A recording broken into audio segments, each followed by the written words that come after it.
There are people that talk about a light. There are people that talk about floating above. There are people that talk about a feeling of warmth and love. I didn't feel any of that. I felt none of that. I felt untold terror. When I came to, Dr. Allen said my hair was literally standing on the end. It was an incredible experience to see that there is life beyond life. Everyday people like you and me, living their lives one minute and the next they lay dying, having never known or believed the message of salvation. They traveled from this world to one beyond, but what they found was pure terror. They returned, and these are their true stories. It's very easy to be an atheist when you're successful, but it's very difficult to be an atheist when you're laying on your deathbed. Tonight, renowned cardiologist and author Dr. Maurice Rawlings takes you on a journey few have ever spoken of. So I called out into the darkness, Jesus, please save me. And that you could either go to heaven or you'll go to hell, and there ain't nothing else. Hear the voice of one that has heard the screams. This may be your only chance to safely go to hell and back.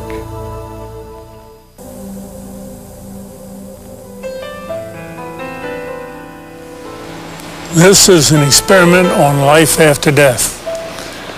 All through history, man has predicted life after death. All Bibles are based on life after death, all religions. But where are they? Who's come back to show us there's life after death? But now, through modern resuscitation methods, bringing the heart back, bringing breathing back, you and I can now bring a whole population of people back to talk to us about what's on the other side of death. See what you believe in some of these cases that we're going to present. The good ones are a dime a dozen because people love to tell about this wonderful experience after I died and I came back. The hell experiences are embarrassing. It's an F on the report card, a slap in the face. But we have some cases we're going to present tonight that tell you about their own hell experiences so that you won't go where they went. In 1972, my life was broken. I was a drug addict. I was a criminal. My family was broken. My wife had filed for divorce a couple of times. My children were afraid of me. I really couldn't hold a job. My mental state was terrible. And it was in that frame of life that I took my 6-year-old son one night and went down to a little market, going inside to purchase some things. And on the way in to that market, I met a gentleman coming out the door, and an argument erupted. And before I knew it, I had just hit him, knocked him down, and he fell into a stack of bottles. The bottles bursted, and immediately he leaped up with a broken bottle and began to stab at me. I lifted my left arm to try to stop the blow, and the bottle actually severed the biceps muscle, the major arteries in my arm, and I was bleeding to death in just a matter of seconds. But full of anger and hatred and rage, I kept fighting and kept bleeding. My little son was screaming. He was hysterical. But the man that ran the store came over and said, if you don't get to a hospital, you'll bleed to death in just a few minutes. So he actually took me in my own automobile to the hospital, and when we entered the emergency room, I was barely conscious. And as the medical attendants began to work on me, I could hear their voices, and I could hear them saying, "We can't help him. He'll have to be transported to another hospital. Probably will lose the arm." And as they loaded me into an ambulance, my wife had arrived by that time and got in the ambulance with me. But as they pulled out of the parking lot of that hospital, a young paramedic looked down into my face, and I could barely see him. I was so weak. But he said, "Sir, you need Jesus Christ." And I didn't know Jesus. I didn't know what he was talking about. So my reaction to that was to begin cursing. And again, he stated to me, "You need Jesus." And as he was talking to me, it appeared like the ambulance literally exploded in flames. I thought it had actually blown up. It filled with smoke, and immediately I was moving through that smoke as if through a tunnel.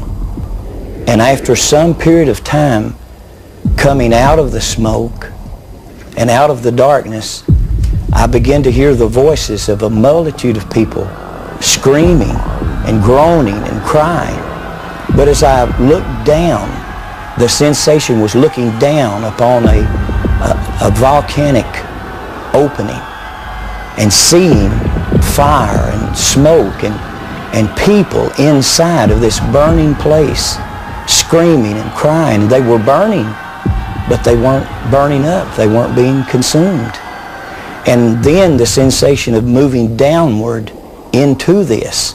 He was thrashing, just thrashing about, you know, and moaning and groaning, and it was like there was a battle going on.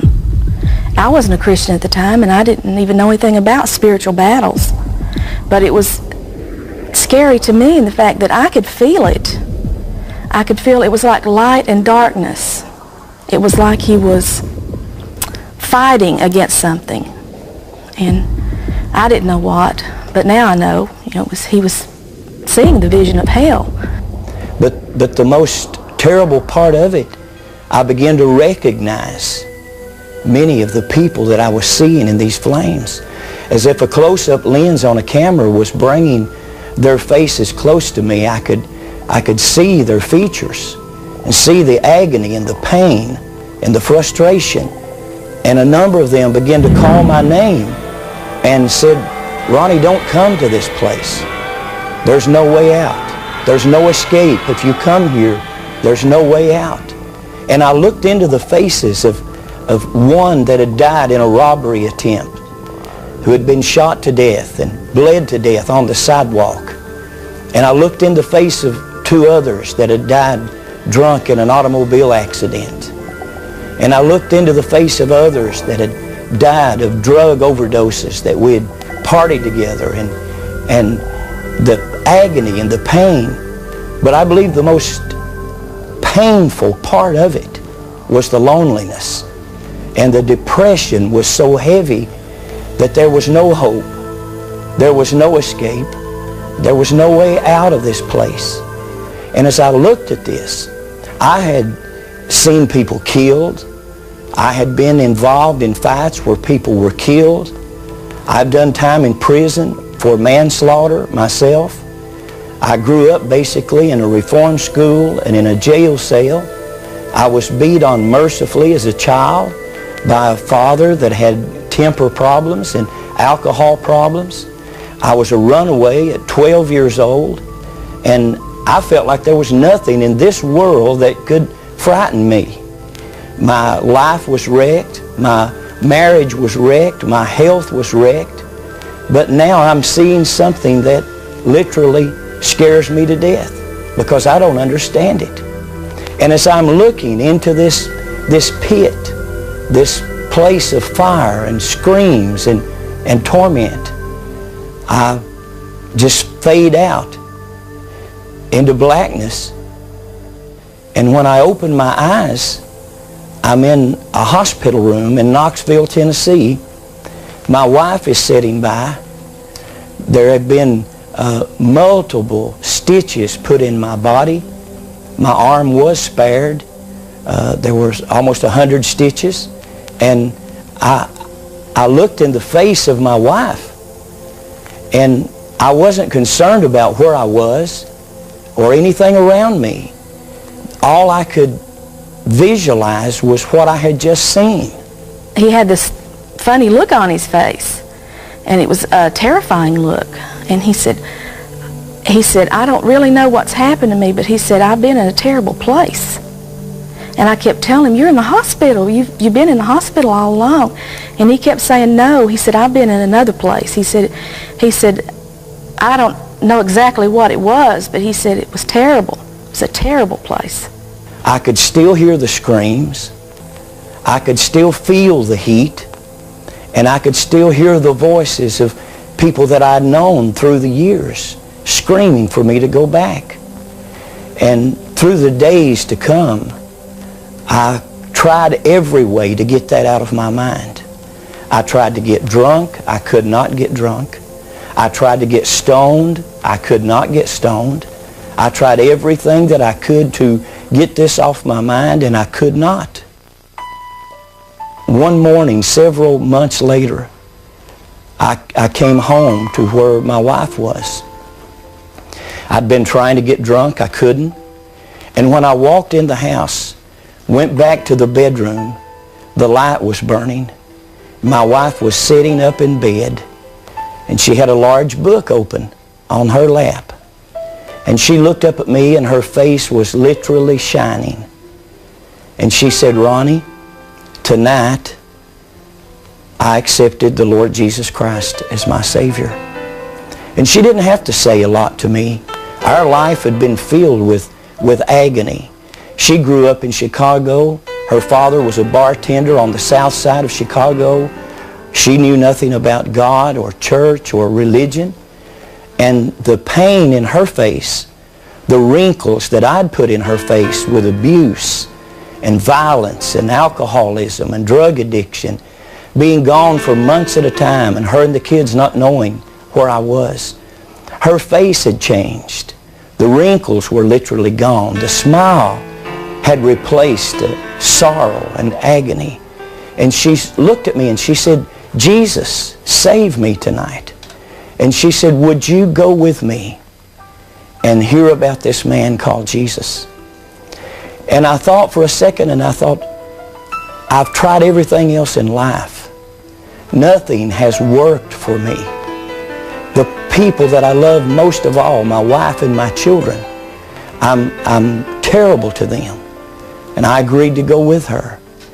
And a couple of weeks later on a Sunday morning, a matter of fact, the date was November the 2nd, 1972. Just before 12 o'clock a.m., a minister stood to read from the Bible. I was sitting in the back of the building.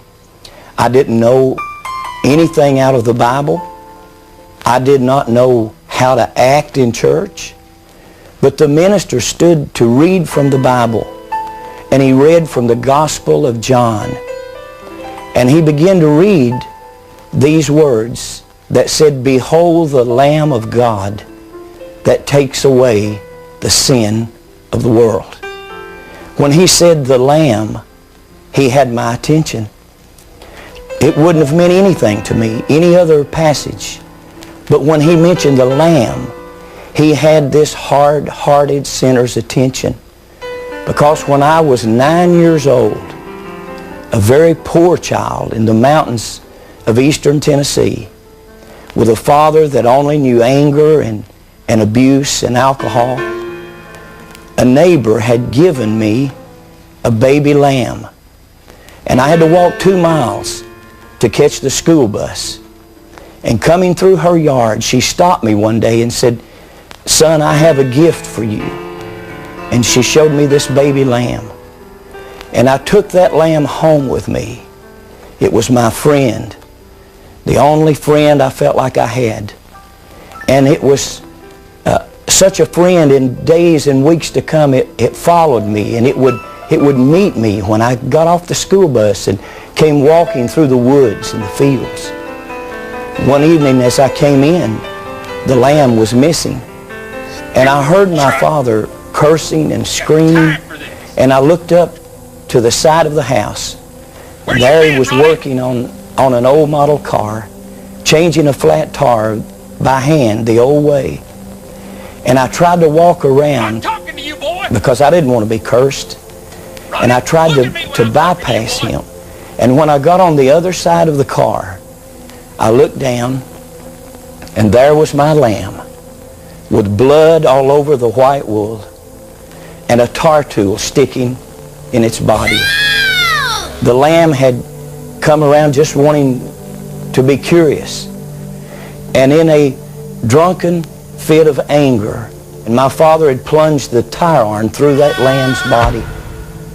And when I saw my lamb, my friend, dead, I began to scream as a 9-year-old child. I run into the woods screaming, "He's killed my lamb.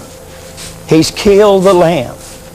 And at 9 years old, hatred and violence took my life, possessed my life. And from that point, I was never, ever the same. By 12 years old, I was a runaway. I was in the juvenile system, arrested time after time after time. There was no respect for authority. I hated anyone that represented authority over me. And by the time I was 15 years old, I had been in jail for car theft, for stealing, and at 15 years old, I was sentenced for manslaughter, involved in a car accident that had taken life and crippled others for life.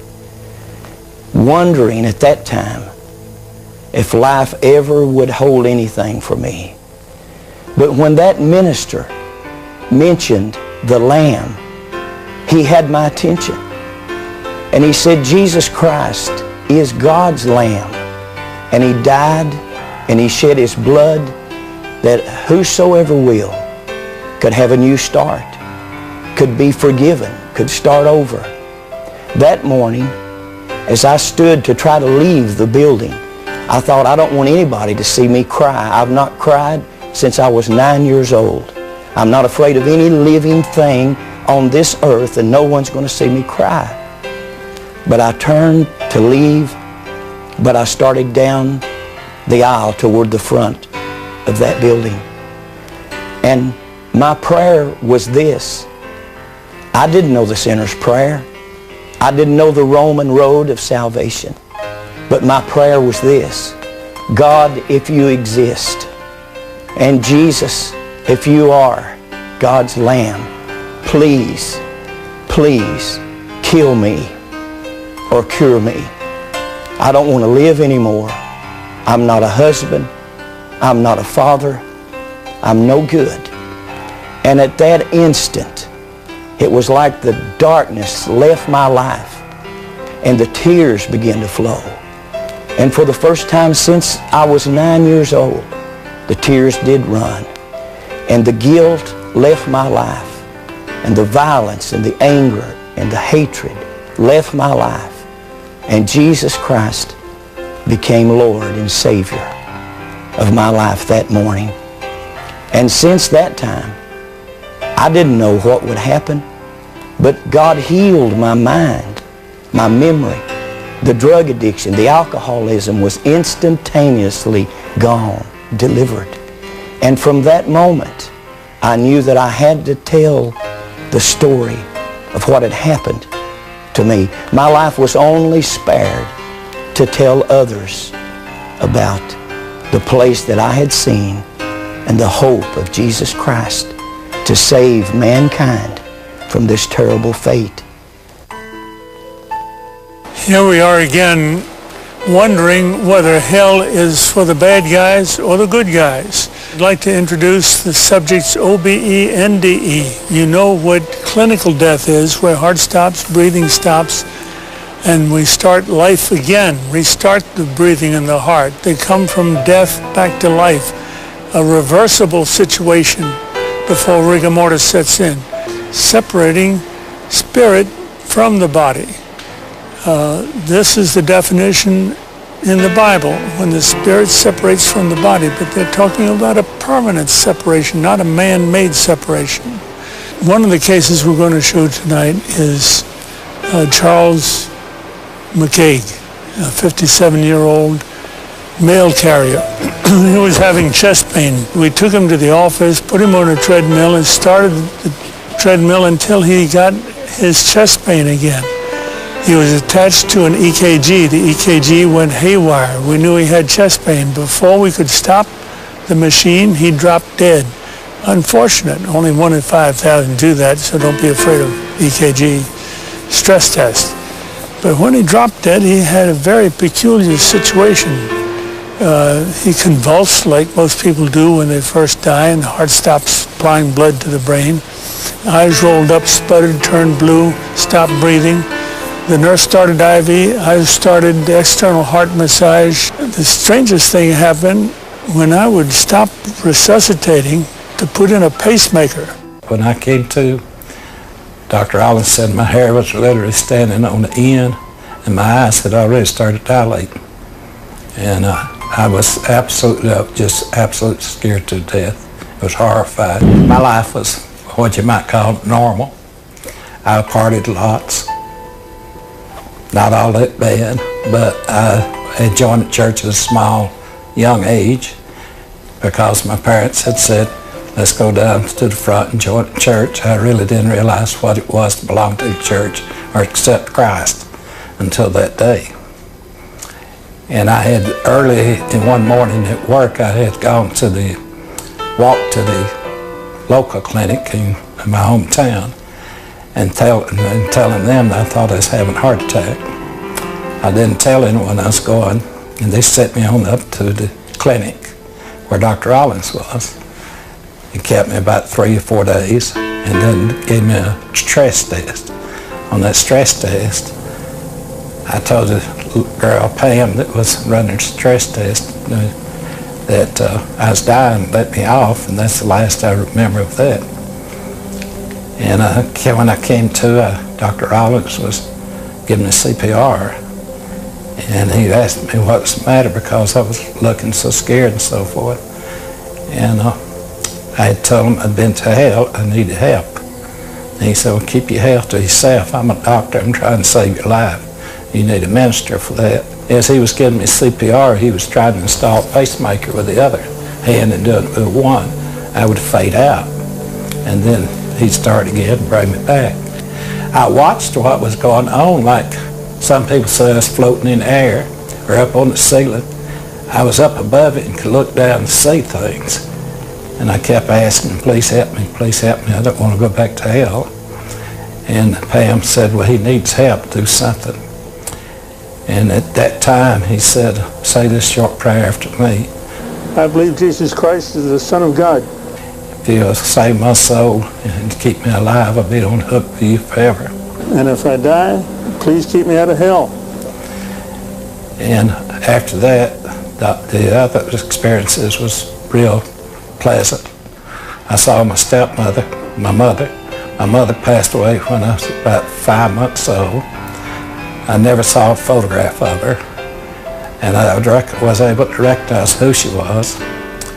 And my stepmother had passed away approximately 10 years before. They were together. I did not have any contact physically or mentally with them. All I remember was they kept their hands outreached to me. And I remember later that I made a remark that I'd always heard it, but now I knew it. And Dr. Rollins asked me, what did I mean? And I said, well, I've always heard you couldn't carry your money with you. And I looked and they didn't have pockets. I know that's weird, but I was trying to take in everything I could see. I must have thought I was going to get back so I could tell it. And after I saw them, my next experience was walking down a lane that had colors on both sides, just brilliant colors. I have dabbled in art, and or Rembrandt, either one could not reproduce those colors. They were so bright. This light surrounded me, and I believe to this day that was the Holy Spirit that surrounded me and took care of me. And I've never felt so good and so safe in all my life. After all this was over, I realized what had really happened. It was a double conversion. Not only had this make-believe prayer converted this atheist on the floor, it had also converted this atheist doctor that it was working on him. That's the only reason I can appear to you here now, to tell you that there is a life after death, and it ain't all good. Only God can do a resurrection. We're doing resuscitation, something we're permitted to do.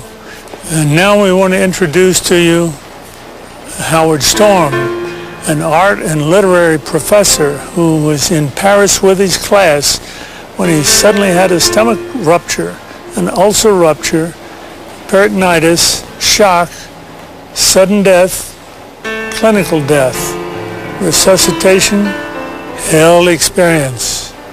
I was a 38-year-old college professor, and I taught art, and I had taken a group of students and my wife, and we had gone around Europe, and we had just done a 3-week tour, and this was the next to the last day, and we were in Paris, and at 11 o'clock in the morning I had a perforation of my stomach.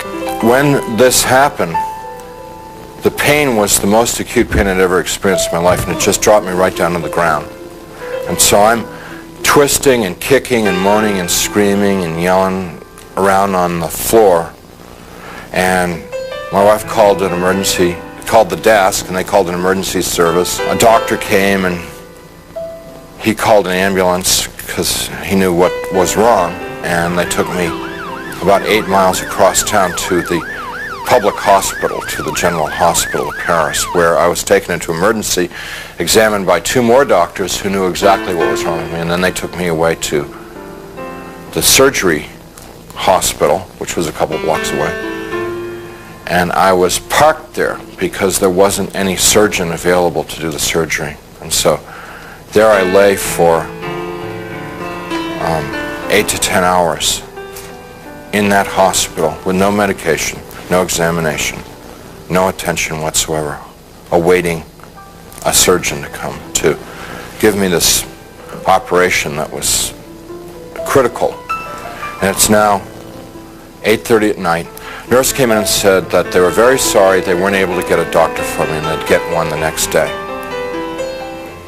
Well, when she said that, I knew that it was over for me. I knew that I was dead. The only thing that was keeping me alive was I didn't want to die. I was scared to death of dying because, as far as I knew, I was an atheist, non-believer, person who lived for the gratification they could get out of the moment, and like dying to me was like the worst. I mean, next to the pain, dying was the worst thing that could happen to you because it's the end of life and there was no more, there wasn't anything else.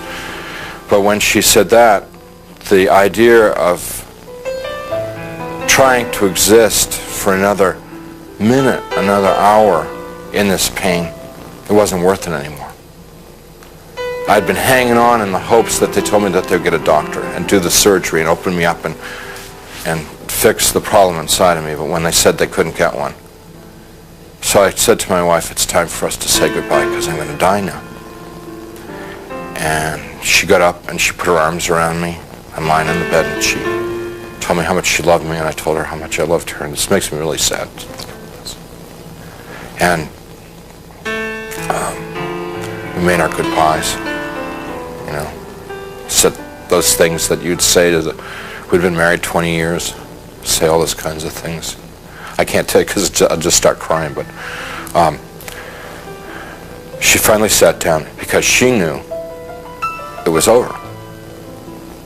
And I knew. And it was just so hard looking at her, crying like that, and I just closed my eyes. Just let it go. And I went unconscious. I probably was unconscious for a very short while. A few minutes, probably. And I was conscious again. And I looked, opened my eyes and looked, and I was standing up next to my bed. And I knew exactly where I was and what the situation was. I mean, there was no confusion in my mind. I felt more alive, more real than I've ever felt in my life. You know, people ask me, you know, were you a ghost? I was just the opposite. Very alive. As I'm looking around the room, I see that there's, underneath the sheet on the bed, there's something under the sheet. a body. And so I bent over the bed, the head was turned away from me, and I looked at the face, and it looked like me. But that wasn't possible because I was standing there. I'm alive, I'm great, you know. I mean, I'm more than great. I'm like, you know. And so I tried to talk to my wife. Can't you hear me? And can't you hear me? You know, she couldn't hear me or see me. That's not me. But I thought What's going on that she here? just was ignoring me. So I got very angry at her for ignoring me, for not paying attention to me. And I'm screaming and yelling at her, what's going on here? Why is this body in the bed that looks like me, and how to get there and stuff like that. And I had a sneaking suspicion that the body in the bed was me. But I didn't want to think about that because that was too scary. So I'm getting really agitated and upset because this is all too weird. You know, this can't be happening. It's impossible. I've got a hospital gown on, and it's like really, everything's really real. And I hear people calling me outside the room, and they're saying to me in soft, gentle voices, Howard, you got to come with us now. Come quickly. Come out here. So I go over to the doorway of the room, and there's people out in the hallway, and they're the hallway's dank. It's gray. It's not light or dark. It's just gray, and they're all in grayness, and they're men and women. And what they're wearing might possibly be hospital uniforms. And I asked them if they were from the doctor to take me to the operation. And I told them, I said, I'm really sick and I'm going to have an operation and I'm going to die if I don't get this operation. And I was supposed to have the operation 8 hours ago. And I'm telling them all this stuff. And they're going, well, you know, we understand. You know, you got to come quickly. Howard, come out here. Howard, come quickly. Come with us. Howard, we've been waiting for you. Waiting. I left the room, which was real, clear, bright, and went into the hallway, which was dank and hazy, and followed these people. We had a very long journey. There's no time, and whenever I make a reference to time, it's just an illusion because there was no time in this place. But this journey, if I were to recreate it, I'd have to walk like from Nashville to Louisville or something to recreate the walk with these people. And as we walked, they stayed around me and kept moving me on, and it kept getting darker and darker. They were becoming more and more openly hostile to me. First they were sort of syrupy sweet to get me to go with them, and then when I was going along with them, it was like, hurry up, keep moving, you know, shut up, stop asking questions, you know, they started getting more ugly. And so we get into complete darkness, and I'm absolutely terrified. These people are very hostile, I don't know where I am. I said, I'm not going to go with you any further. They said, you're almost there. And we started to fight. I was trying to get away from them. They were pushing and pulling at me. And there are now a lot of them. What originally had been like a handful now was, since it was darkness, hundreds or thousands. I have no idea. And they're playing with me. You know, clearly they could have just destroyed me if they wanted to. They didn't want to destroy me. What they wanted to do was they wanted to inflict pain on me because they derived, pleasure isn't the right word, but they derived satisfaction out of the pain that I experienced. So what they were doing in the beginning part was, it's real hard for me to talk about, and I'm not going to tell you much about it, just a little bit, because it gets, just gets too ugly. But initially they were like tearing and biting, tearing with their fingernails, scratching, gouging, ripping, and then biting. Trying to defend myself, trying to fight them off, trying to get away from them, but it's like being in a beehive. Just hundreds of them all over me. And I eventually was just laying on the ground there, all ripped up, pain everywhere, inside, outside. And even harder to bear than the physical pain was the emotional pain of what had just happened to me. The utter degradation that I just experienced. I never once felt that it was unjust or wrong. I heard my voice. It wasn't somebody else's voice. It wasn't the voice of God or anything. It was my voice. And I heard it speak, but I didn't speak it. So whether it's the voice of my conscience or I don't know what it was. It was just, but I distinctly heard my voice say, pray to God. And so I thought to myself, I don't believe in God. Pray to God.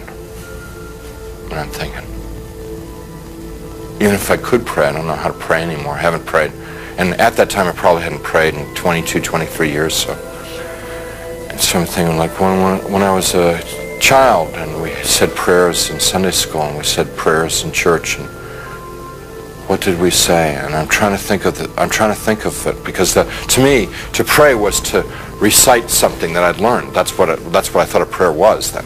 So let's see, the Lord is my shepherd. Give us this day our daily bread. My country, 'tis of thee. No, that's not a prayer. That's wrong. Let's see. Yea, though I walk through the valley of the shadow of death, 77 years ago, our forefathers. I'm getting all of them mixed up. I can't remember how to pray. And then the people who were around me, every time I'd mention God, these people who had attacked me and beaten me, every time I mentioned God, it was as if mentioning God was throwing boiling water on them. They would shriek, they would scream, they would yell, and in worse profanity than anything I've ever heard in this world. The other thing that was happening was that they couldn't bear to be around me talking about God. It was so painful for them to hear about God that they kept backing away. And so I had a sense that I could push them away by talking about God. And so I'm trying to remember prayers, and I'm getting all confused and mixed up, and it was just all crazy, and I'm lying there, and eventually I realized that they're gone, and I'm alone. Now, I was alone there for an eternity, and what I mean by that was absolutely no sense of time. But I thought about my life, thought about what I'd done and what I hadn't done. I thought about the situation I was in, and the conclusion that I came to is that I had lived my adult life. I had lived a selfish life. My only God in my adult life was myself. I realized that I was something terribly, terribly wrong with my life, and that the people that attacked me were the same kind of people that I was. They were not monsters, they weren't demons. They were people who had missed it. The point of being born and being alive in this world. They'd missed it, and they'd lived lives of selfishness and cruelty. And now we're in a world where there was nothing else. There was nothing but selfishness and cruelty, and they were doomed to inflict that upon each other and upon themselves, probably forever and ever and ever and ever, without end. And now I was a part of it. And it seemed like, although I didn't want to be there, it seemed like probably the right place for me to be. There was a sense of this is what I deserve, because this is what I lived. You can't imagine how emotionally painful that was. And I'm lying there for time without end, thinking about my fate. And in the back of my mind comes up an image of myself as a child, sitting in a Sunday school classroom, singing, Jesus Loves Me. I could hear in my mind, Jesus loves me, la la la. Jesus loves me, la la. And as I recalled myself singing it and I could hear myself as a child singing it. More important than anything else was that I could feel it in my heart that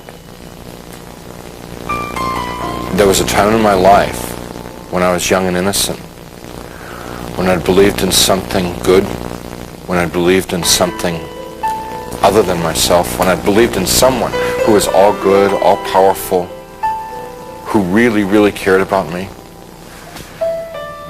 And I knew that I wanted that back, that which I had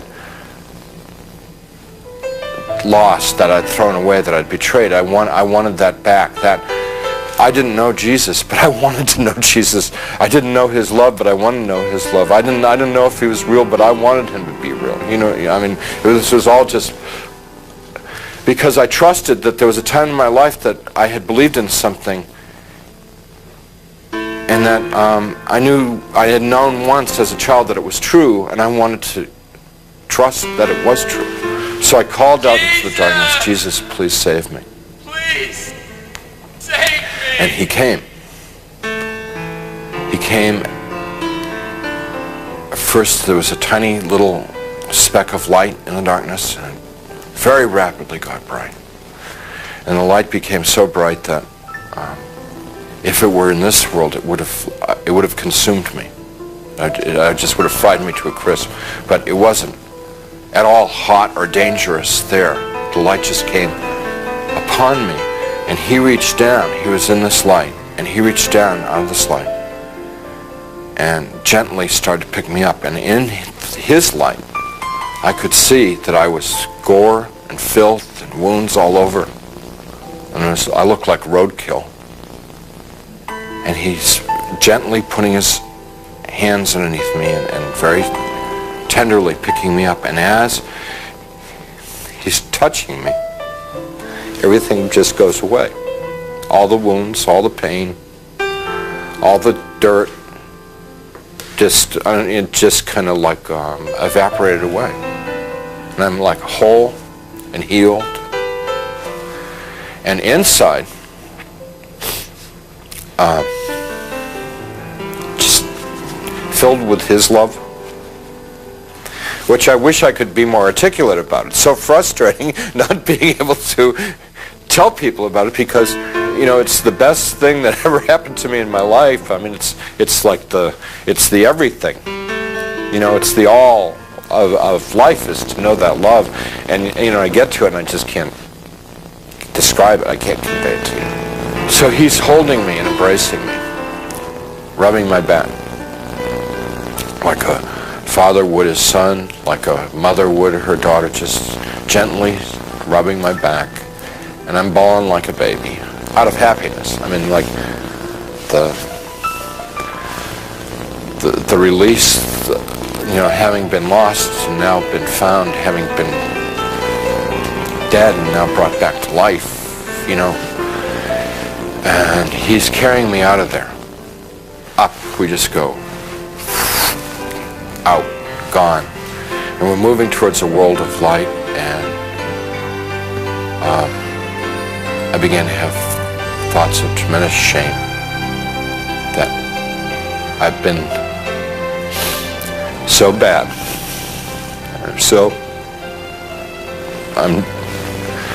I thought of myself as dirt, garbage, filth. And I thought to myself, he's made a mistake. I don't belong here. He doesn't want me.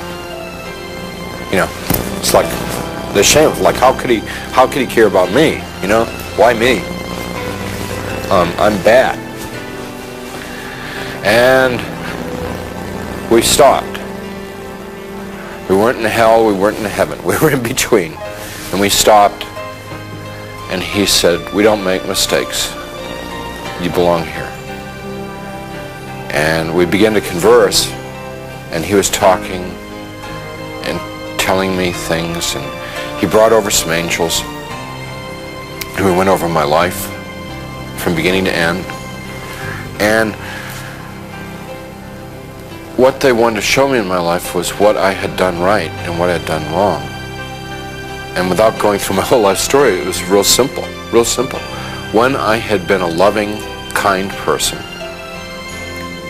considerate of other people, it made the angels happy, it made Jesus happy, and they let me know that it made God happy. And when I had been selfish and manipulative, it made the angels unhappy, it made Jesus unhappy, and they let me know that it made God unhappy. What they were trying to convey to me, in a nutshell, was my whole purpose of my existence had been to love God, love my neighbor as myself. That's why I had been created. That's what I was in this world to do and to learn, and I had failed. They told me that I had to come back to this world, and I got real upset because I wanted to go to heaven. What they told me about heaven, it's like the most fun, most interesting. I mean, it's the most wonderful place. I mean, everybody would want to go to heaven, and I wanted to get there. And they said that I wasn't ready, I wasn't fit, that it wasn't my time to go to heaven. It was my time to come back to this world and try and live the way that God wanted me to live, the way God had created me to live in the first place. I told them, Jesus and the angels, that I couldn't live in this world without them. And I said that I would have, my heart would break to send me back to this world, because they'd be there and I'd be here. And they said to me, you don't get it? You don't get it? What is the matter? We were showing you all this, we would explain to you. We've always been there. We always have been there. We've always been with you all this time. And you've never been alone down there. And I said, you've got to let me know that you're around once in a while. So they said, if I prayed and confessed my sins to God, gave what I had, and what they meant by what I had was gave my worries, my cares, my hopes, my dreams, just gave it all up to God. That there would be times when they would be there, and I would know in my heart that they were there. I wouldn't necessarily see them or hear them, but I would feel the love like I'd felt it then. And I said, if you will assure me that there are times when I can know that love, I could live in this world. And they said that they would do that, and with that they sent me back. After the experience, the nurse who had been in the room a few minutes before and said they couldn't find a doctor and they'd try and get one the next time, she came running back to the room and she said, a doctor's arrived at the hospital, which was like, this is all pretty miraculous stuff, because this is now like 9:30 at night, around 9:30 at night. She said, doctor's arrived at the hospital and we're going to have do surgery on you right away. And some orderlies and people came in and they threw my wife out of the room. And it's very disturbing because I was trying to tell them and I wanted to tell my wife what had happened to me. So when I passed my wife in the hall on the gurney on the way to the surgery, I said, everything's going to be great. And she just started bawling because she thought like that was like a dying man, you know. Strange thing about the experience is the memory hasn't dulled at all. It's real intense.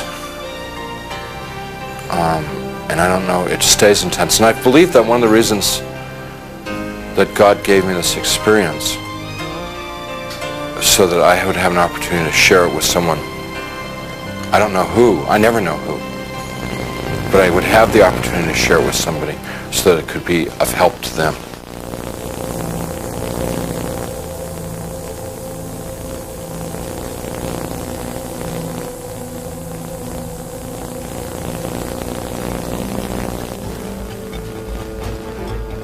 We'd like to introduce the case of Dr. Whitaker, who's still in practice, an atheist at the time, had nothing to do with God. But there's a situation that occurred that changed his life, and we'd like you to experience it with him. It was February of 1975. At that time, I was an alcoholic out of control. I was also using recreation drugs, but primarily alcohol was my drug of choice. And I totally was out of control. And I had a lot of friends in the entertainment business, and Hoyt Axton happened to be one of them.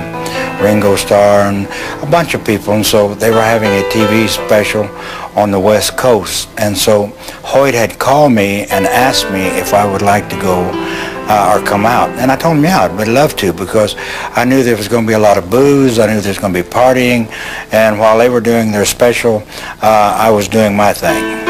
And so after about 3 or 4 days out there, I became ill, and by ill I mean I had a severe pain in my abdomen. I flew into Oklahoma City and called a senator friend of mine and told him I had to have a car because I was ill, I was sick.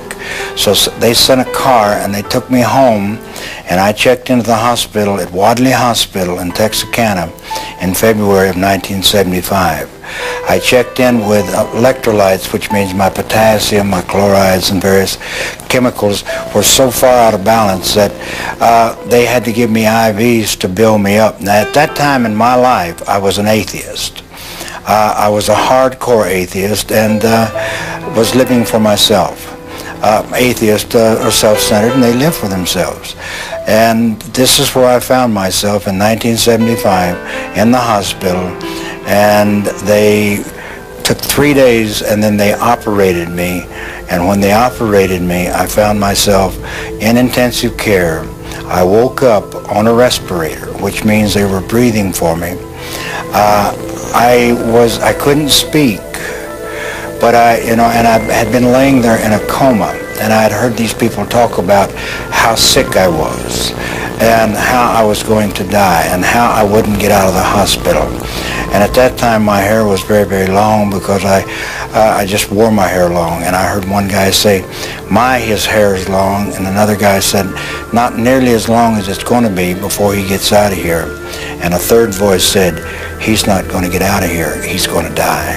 And after 3 days I could breathe on my own. And I remember my doctor, my surgeon, a guy by the name of Donald Duncan, he told me, he says, Don, if you have anything to get right, if you have anything to get signed, you get it done, because we're not sure. We're not sure how long you have. So I knew, see, I had a condition that was called acute hemorrhagic necrotic pancreatitis. You don't live with this disease. Now, you can live with pancreatitis. You can even live with acute pancreatitis. But you do not live with acute hemorrhagic necrotic pancreatitis. Duncan had told my 2 sons that I would be dead before morning. They didn't expect me to survive. And, I'm laying there. Now, I'm a professed atheist. And when I say professed atheist, I didn't believe in God. I believed in the power of the universe because I had seen it. I'd seen life and death. As a physician, I dealt with life and death.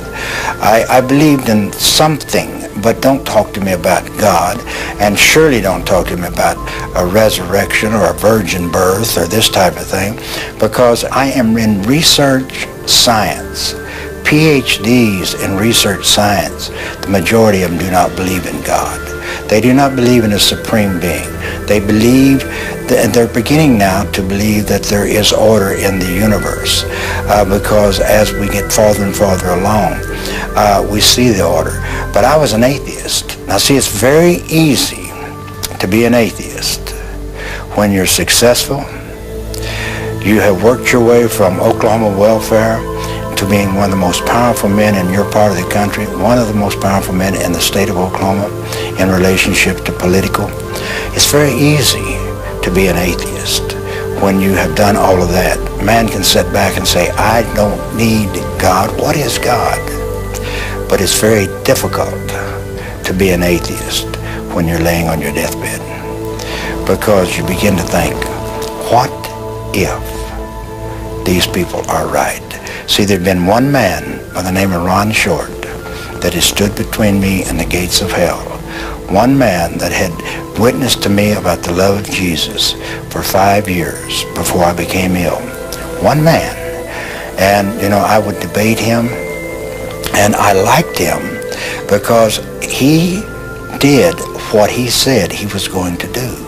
I mean, he was the only one that I saw that professed to be Christian, that lived what he said he was going to do. And so I really respected him. I didn't believe what he said, but I respected him. But when I'm laying on my deathbed and knowing that I'm going to die, guess who I thought about? I thought about, what if Ron is right? What if there is a heaven and a hell? And so the most immediately, the most pressing thought in my mind is, how do I get saved? What is saved? What is saved? How do I get saved? And so I sent them for Ron Short. I wanted him to come down because I wanted him to do what he had to do. I had no idea. How can a man hanging on a tree in Israel 2,000 years ago, what is that to me? But I knew that he had something that I had to have. And that night, see, I had him go for Ron, but Ron wasn't home. Ron was in Alabama. And so I had him go and send for Ron. And that night was the longest night that I've ever had in my entire life, before or since. And that night is, as I would be laying there in bed, as I'm laying there in bed, I would begin to fade away. I would begin to fade away, and as I would fade away, I would begin to go down. Now, it was like darkness. It was so dark. It was like the very darkness just penetrated into your very, very being. And as I left, and I can tell you I left my body, because I remember when I came back into my body. You know, I don't know where I was out of my body. Now, there are people that talk about a light. There are people that talk about floating above.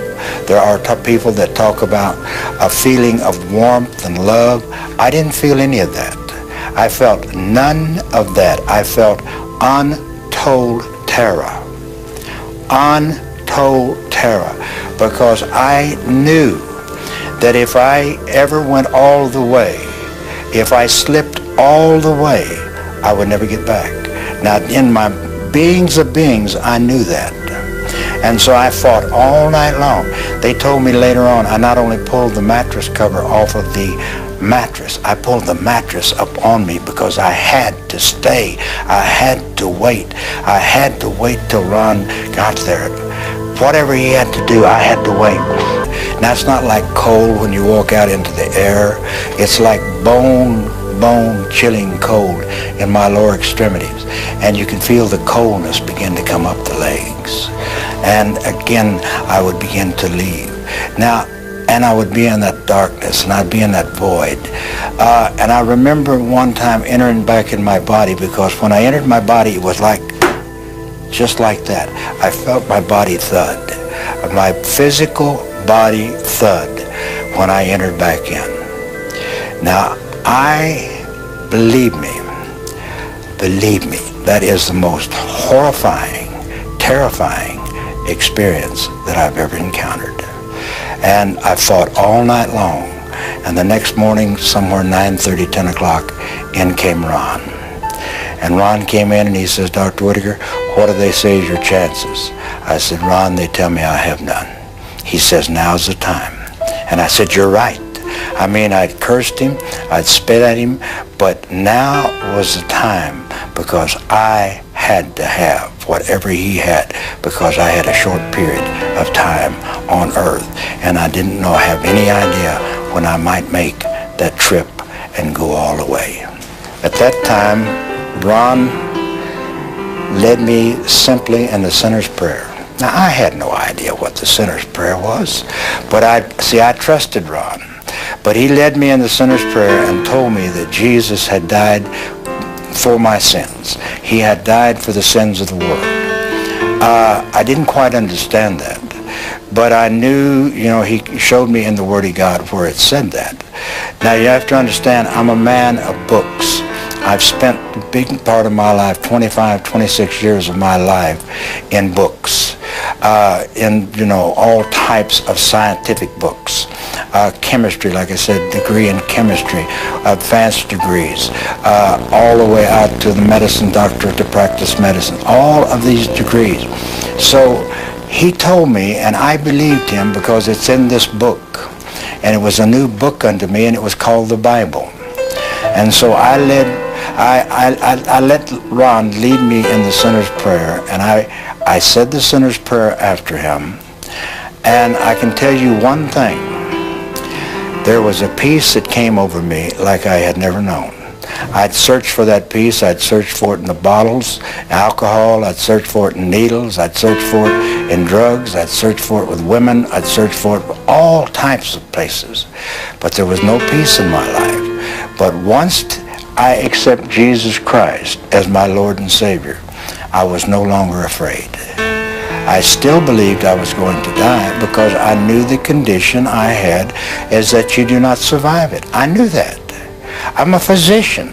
I knew what I had, you did not survive. And he shows me in the Word of God, it says, these signs shall follow those that believe.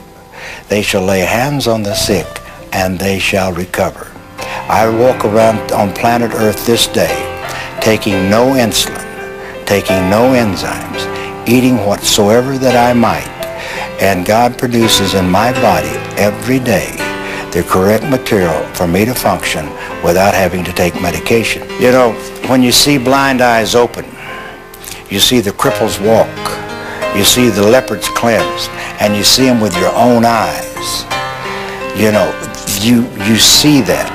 Then it doesn't take a rocket scientist to figure out that, you know, the Bible is true. This brings us to the case of Dr. Rodenaya, George Rodenaya, a young Russian fellow, very intelligent, became a PhD and MD, but before that had trouble with the KGB and couldn't get out of Russia. In fact, when he tried to get out of Russia, he was purposefully run down by the KGB, overriding the sidewalk and running over him. And this is how his accident started and his story started. As a psychiatrist, as a neuropathologist, for me God never existed. I never believed in God. I never believed in Bible. I never thought about God or Bible or divinity. In 1976, I was 20 when I was already a doctor working in Georgia. I met a lady from Texas, and I tried to leave the country many times, but I didn't have such a help. This lady tried to help me, and I became in big trouble with KGB. Because my work, I worked on adenosine triphosphate, it's a neurotransmitter in our brain, and with the conjunction of oxytocin, I discovered several things, and I was a scientist, and KGB didn't want me to go, so that's why they decided to kill me. That's how I got into another dimension of my life. I was standing on the sidewalk, ready to depart to New York, waiting for a cab, when a car ran on the sidewalk and hit me. I flew 10 meters and I fell and then ran. The car runs over me. My friends and relatives took me to hospital, and the hospital staff, friends of mine, and 2 other professors constated or declared me dead. They put me in morgue in a freezer, and 3 days later they took me out on Monday. It was Friday night, and on Monday morning they began my autopsy.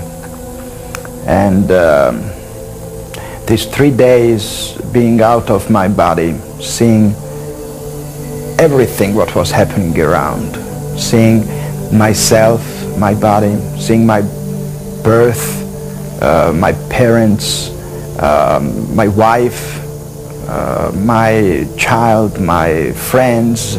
I saw their thoughts, I saw what they were thinking, how they how their thought moved from one to another dimension. It was incredible experience. I was in darkness, in total darkness, and this darkness was pressing.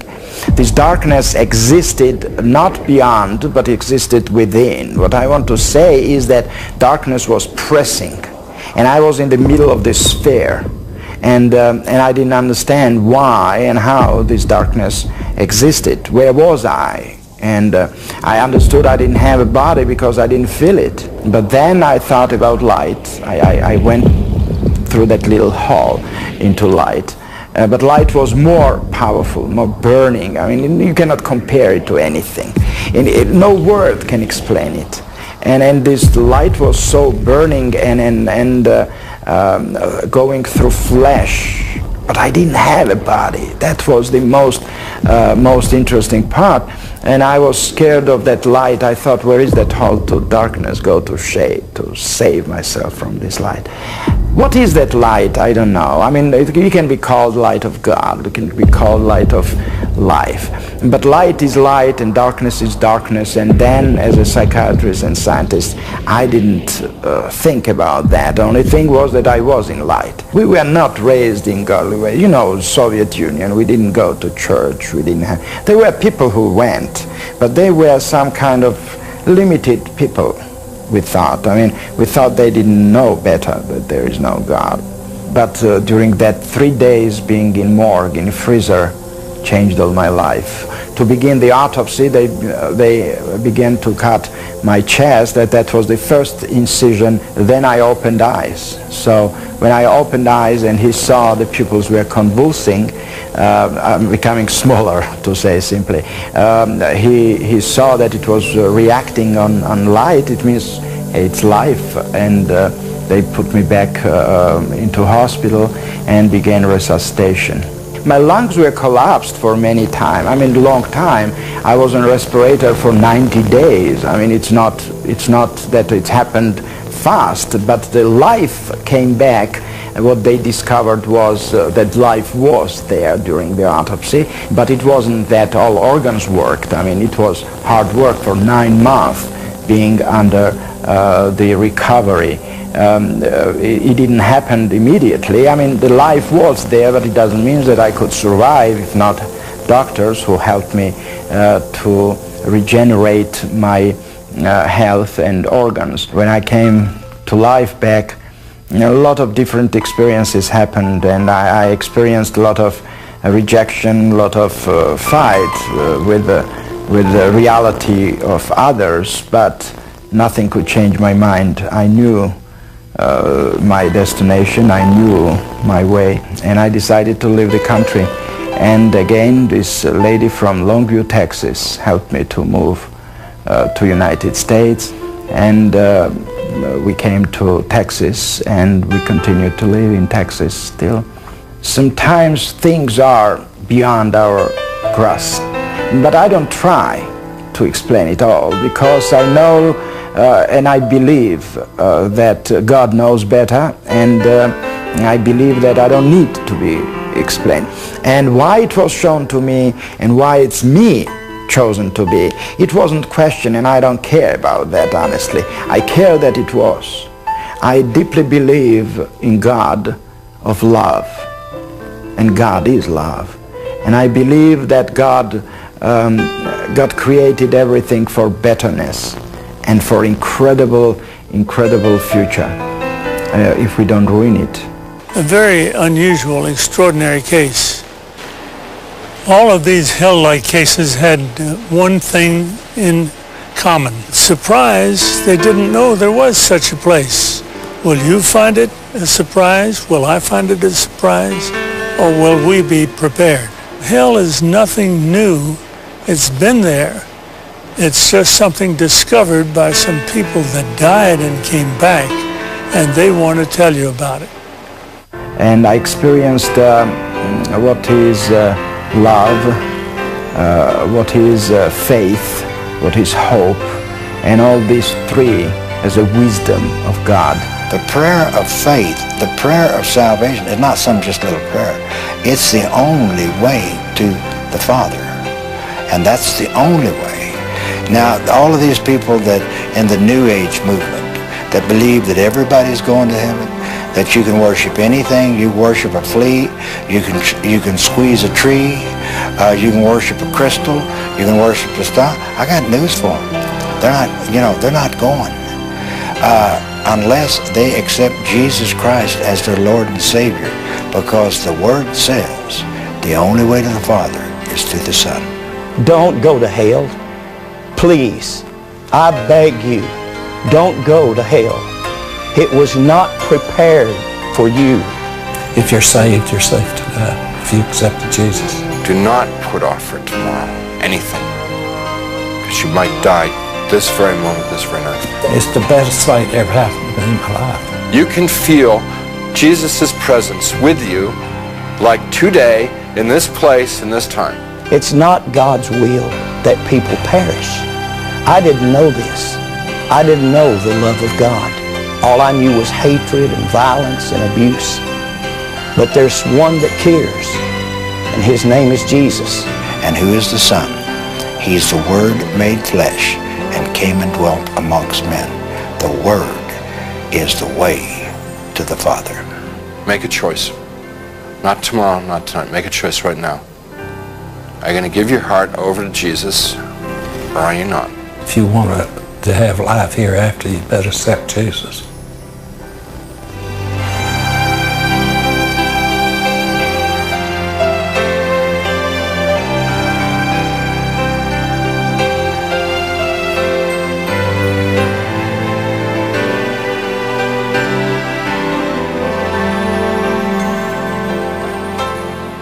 Friends, you've heard the evidence.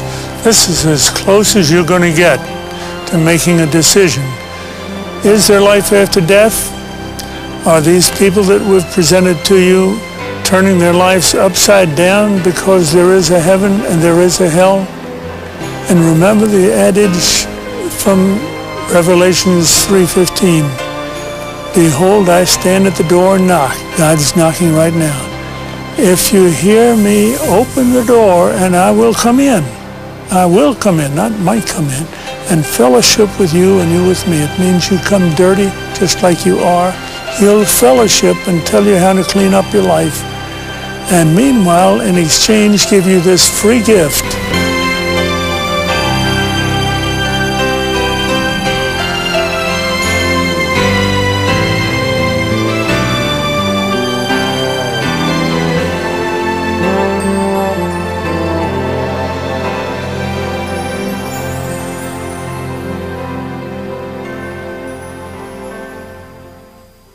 How can the various stages of hell have different aspects to them?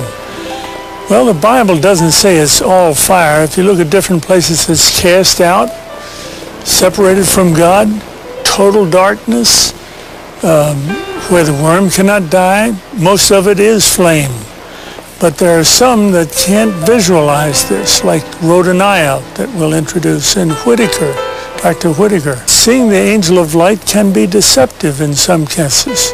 For instance, 2 Corinthians 11:14, even Satan can change himself into an angel of light and deceive many. Which light did they see at the end of the tunnel? Especially if it was someone that didn't think they deserved to be in heaven. Those things occur.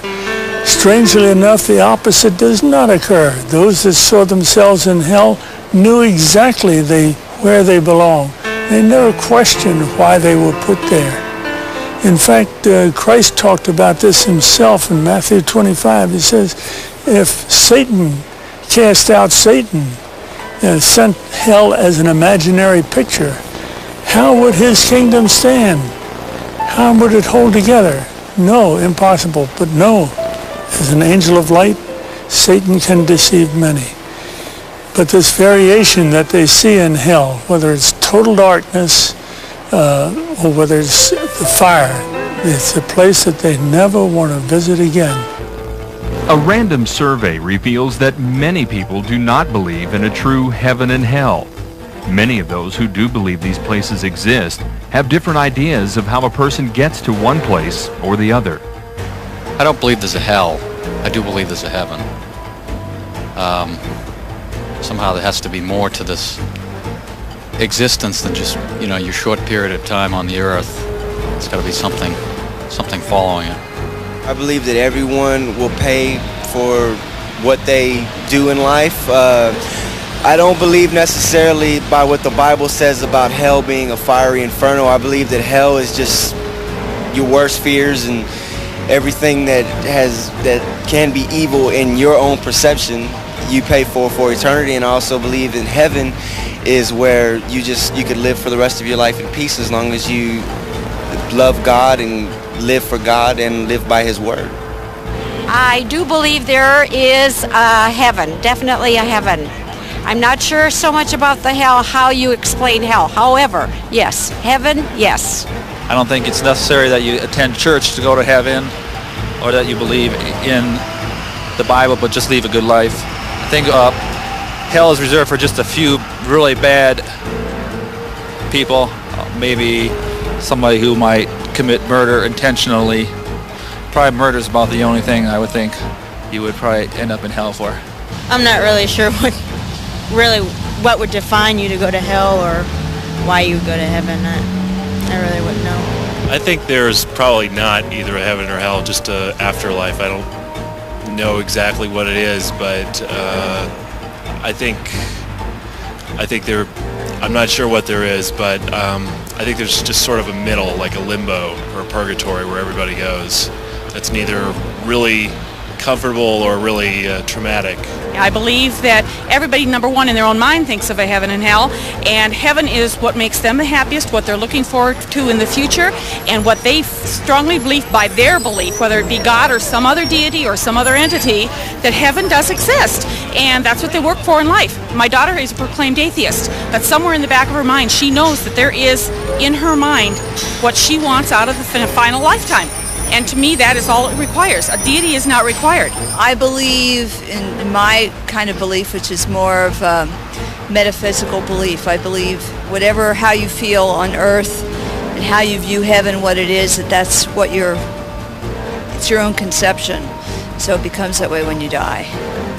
So if you believe that there's a God source in you and that you're basically a good person and you're a happy person, and that's what happens to you after you go.